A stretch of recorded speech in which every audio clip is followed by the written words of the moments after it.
বিসমিল্লাহির রহমানির রহিম। আজকের দেশ নেত্রী বেগম খালেদা জিয়ার রোগ মুক্তি এবং ১৪০০ ইউনিয়ন ব্যাপী দোয়া ও ইফতার মাহফিলের আয়োজিত সম্মানিত প্রধান অতিথি নগরকান্দা উপজেলার সম্মানিত সাধারণ সম্পাদক সাইফুর রহমান মুকুল, আরও উপস্থিত আছেন নগরকান্দা উপজেলার সাংগঠনিক সম্পাদক মোহাম্মদ শওকত আলী শরীফ, আরও উপস্থিত আছেন বাংলাদেশ জাতীয়তাবাদী ফরিদপুর জেলা যুগ্ম আহ্বায়ক তৈয়বুর রহমান মাসুদ, আরও উপস্থিত আছেন নগরকান্দা উপজেলার যুবদল নেতা রবিউল ইসলাম বাবুল এবং সিনিয়র নেতৃবৃন্দ। সবার প্রতি আমার সংগ্রামী সালাম ও শুভেচ্ছা। একটি কথা বলতে হয় দুঃখের সাথে, আজ 17 বছর এই বাংলাদেশের প্রত্যেকটা জনগণ কারাগারের ভিতর ছিল এবং এই কারাগার থেকে শেখ হাসিনা যখন এই দেশ থেকে পালিয়ে গেছে তখন কারাগার থেকে প্রত্যেকটা জনগণ মুক্ত হয়েছে।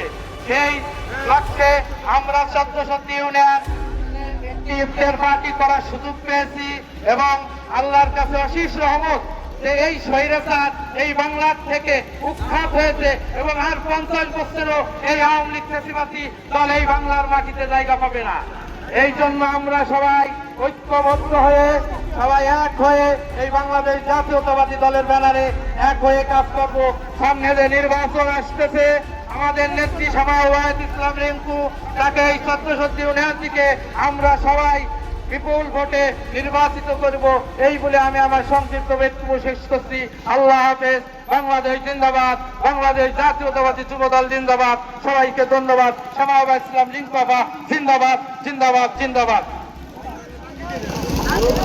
আপনাদের যদি সময় জ্ঞান না থাকে তাহলে কেউ বক্তব্য দেওয়ার এনে না আসাই ভালো।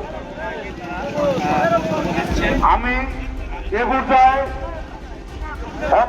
অত্যন্ত দুঃখের সাথে জানাচ্ছি সময় স্বল্পতার কারণে আমার ইউনিয়নের কোন নেতৃবৃন্দ বক্তব্য দেওয়ার দরকার নাই। আমার শুধু থানা নেতৃবৃন্দ সংক্ষিপ্ত বক্তব্য দেবে এবং টাইম আছে মাত্র 20 মিনিট, এর ভিতরে। ধন্যবাদ। অবশ্যই আপনার সময়ের প্রতি অত্যন্ত যত্নবান হবেন। এ পর্যায়ে বক্তব্য দেওয়ার জন্য আমি আহ্বান করছি উপজেলা সেবক দলের সিনিয়র যুগ্ম আহ্বায়ক জনাব কামাল হোসেন। জনাব কামাল হোসেন বক্তব্য।